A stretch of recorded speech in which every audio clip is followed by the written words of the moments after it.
Hey everyone, welcome back. Yeah. We're diving deep today, going way deeper than usual. Oh, yeah. Yeah, into the origins of Chinese New Year. We're Cool. going beyond just, the celebrations and the food and all that. Right, right. We're looking at the real, the roots. Awesome. We found this ancient Chinese text and Okay. it tells this story of Nian. Have you ever heard of Nian? Oh, vaguely. Okay, well, Nian's this monster, and the story, his story, is super tied up with all the New Year traditions, those vibrant customs that we see. That's really cool. I'm excited to hear more about this. Yeah, so we're going to uncover the story, what is this story about? And we're going to look at how it explains those traditions. It's a journey from fear to festivity, you know? Well, that's a good way to put it. Yeah. How ancient beliefs become modern celebrations. That's awesome. Okay, so let's talk about Nian, right? Okay, yeah. This text, it describes him as this, terrifying sea monster. Oh, wow. Yeah, and he comes out of the depths on New Year's Eve. I'm curious though about this whole deep sea origin thing, right? Yeah. Yeah. Was there something more to that for the ancient Chinese? Did they think of the ocean as something, more than just water? Absolutely. I mean, think about it. For a lot of ancient cultures, the ocean was like this powerful symbol, like the unknown, right? It's for sure. It was a source of everything, life, but also potential chaos. Right, yeah. Imagine, back then when going out to sea, it was super dangerous. Yeah. And who knows what was down there in the depths, right? All these crazy mythical creatures. Totally, yeah. So Nian coming out from the deep sea, it's it embodies that fear. The fear of the unknown. Exactly. These forces that we can't control. So it wasn't just a monster story. It was reflecting their anxieties about nature and stuff, right? Yeah, you hit the nail on the head. And especially that anxiety, would peak at the end of the year. Well, why is that? Because, I mean, the transition between years, it was seen as this really vulnerable time. It was the boundaries between us, the humans, and the spirit world, they could, weaken. Oh, so it was a dangerous time? Exactly. So Nian showing up on New Year's Eve, it's it was the embodiment of that vulnerability. That makes a lot of sense, actually. Yeah. And the text says that, people would actually flee to the mountains every year. Oh, yeah. That doesn't sound like a party. You know what I mean? Right. It's not the celebratory, atmosphere we think of with Chinese New Year now. You're totally right. Yeah. For them, it was about surviving, not celebrating. Wow, yeah. New Year's Eve was scary. Yeah. It wasn't until, this text says, this mysterious old man shows up in a village. Okay. And he's like, I can stop Nian. Wow. Things begin to change after that. Interesting. But wait, hold on. Did the villagers just believe this guy? Wow. He just shows up and he's like, I can stop this monster that you're all terrified of. I mean, you got to think about how desperate they were, right?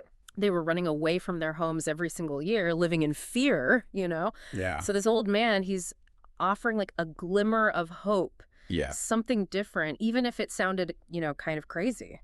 I guess so. Yeah, that makes sense. Yeah. I am curious, though. How did he actually do it? How did he deal with Nian? The way he did it, it seems so simple, honestly. Oh, really? Yeah, he used red paper, bright lights, and firecrackers, those crackling sounds. Wait, that's it? That's all it took? This monster that had been terrorizing people for years, he's scared of, some lights and noise? It worked because it was he tapped into Nian's deepest fears. Oh, how so? Well, red in Chinese culture, it's the color of good luck, vitality. Right, yeah.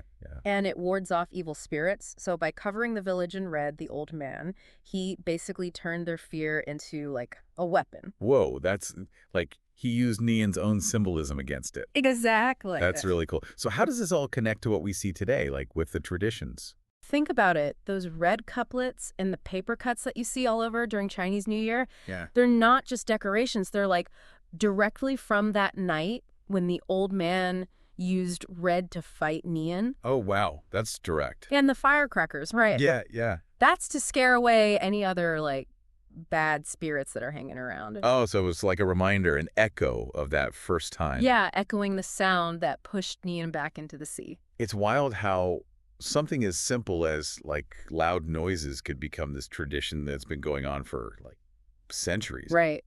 It's pretty cool. And what about, staying up all night? Yeah. Yeah. Very. What's the story there? At first, it was all about safety, like a vigil. Right. Families would stay up to make sure Nian didn't like sneak back in. Oh, wow. But today it's more about, welcoming the new year together. Right. But I think that feeling of unity, like we're in this together, that comes from that original fear. Yeah, that makes sense. Of course, we can't forget the reunion dinner they're in. Yeah, everyone eating together.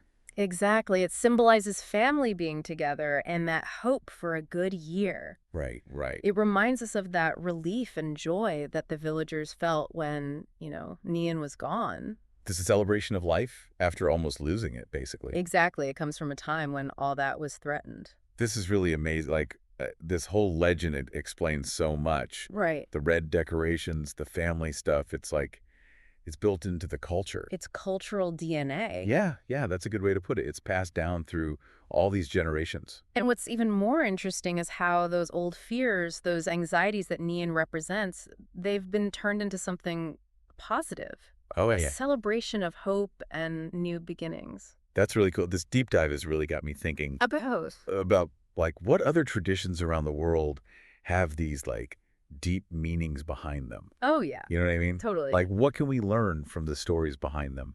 That's a great question for everyone listening. Yeah, what do you think? Think about the traditions you celebrate. Where did they come from? Yeah, are there hidden stories there? Maybe even monsters. Who knows? That's something to think about. Thanks for joining us on this deep dive. It was a pleasure being here. See you next time. See you later.